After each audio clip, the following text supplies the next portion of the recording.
اس module میں ہم سب phylum ہیکسوپوڈس کے اندر ٹمپریچر کو ریگولیٹ کرنے کے لیے کیا کیا باڈی کی اڈیپٹیشنز ہو سکتی ہیں ان کو ڈسکس کریں گے.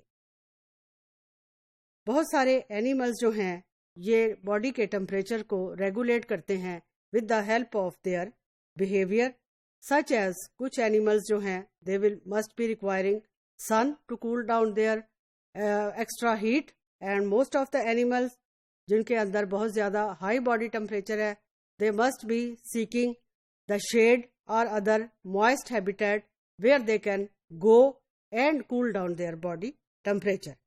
Endotherms جو ہیں they can alter their metabolic heat یا metabolic rate for the production of heat to maintain body temperature. For example, کچھ animals جو بہت زیادہ metabolically active ہیں جب ان کے اندر باڈی کا ٹمپریچر انکریز کر جاتا ہے they show the process of shivering اور اس شیورنگ سے باڈی کا ٹمپریچر ریڈیوس ہو جائے گا یا some times through shivering naan shivering یہ جو ہے اڈیپٹیشنز ہیں ان کی باڈی میں جو کہ تھرموجینیسس کے پروسیس میں امپورٹنٹ رول پلے کریں گے.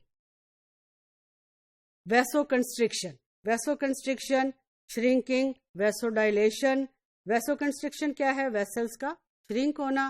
ویسو ڈائلیشن ویسلز کا ڈائلیٹ ہونا. ویسلز اس وقت ڈائلیٹ کرتی ہیں جب بلڈ ویسلز ایکسپینڈ کریں گی اسکن پہ اور آرگینزمز جو ہیں انوائرمنٹ کے ساتھ اپنی ہیٹ کو ایکسچینج کریں گے. تو یہ vaso constriction vaso dilation these are also the adaptations that are used by the animals to control their body temperature.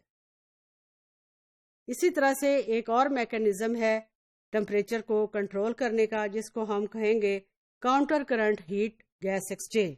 یہ ارینجمنٹ ہے بلڈ ویسلز کی جس کے دوران وارمر سے کولر ریجن اور یوزلی بلڈ کی ٹرانسفر ہوتی رہتی ہے اور اس بلڈ ٹرانسفر سے ہیٹ کا ایکسچینج بھی ہوگا کولر سے وارمر ریجن اور وارمر سے کولر ریجن پہ.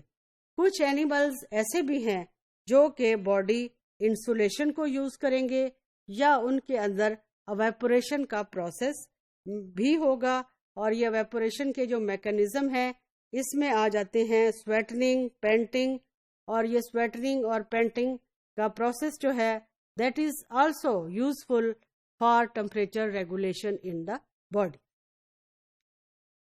ہیٹروتھرمک انسیکٹس جو ہیں انہوں نے بھی ان کی باڈی نے بھی اڈیپٹ کیا ہوا ہے کہ وہ ٹمپریچر ایکسٹرا جو ہے اس کو کنٹرول کر لیں ایکسیس ہیٹس کو کیونکہ ان کے فلائٹ مسلز جو ہیں انسیکٹس کی فلائٹ کے دوران کوائٹ انرجی یوٹیلائز ہوگی تو ان کا ٹمپریچر لو ہو جائے گا. اسی طرح سے تھوریسک ٹمپریچر بھی کنٹرول ہو جائے گا with the help of flight. اس کے علاوہ کچھ اور بھی میکینزمز ہیں جس میں آ جائے گا بیہیویئر تھرمو ریگولیشن کیونکہ بعض اوقات اینیملز کا بیہیویئر بھی ایسا ہوتا ہے جو ان کے تھرمو ریگولیشن میں امپورٹنٹ پارٹ پلے کرے گا.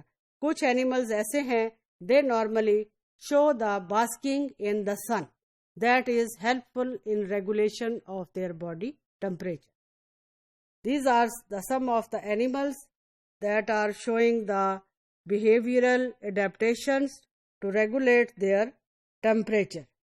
Elephant is normally at a cool, moist place that will reduce its extra temperature. This is the alligator. It is again at the basking behavior. These are the penguins. They are taking the sun to reduce their temperature. These are the animals. They need some heat to control their body temperature. So this is the shade. It is also having lights inside this.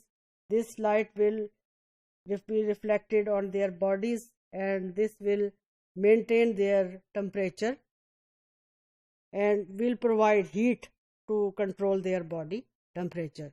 So these behavioral adaptations to regulate temperatures are usually provided to the animals by the nature, and nature is very helpful in controlling the body temperature in animals.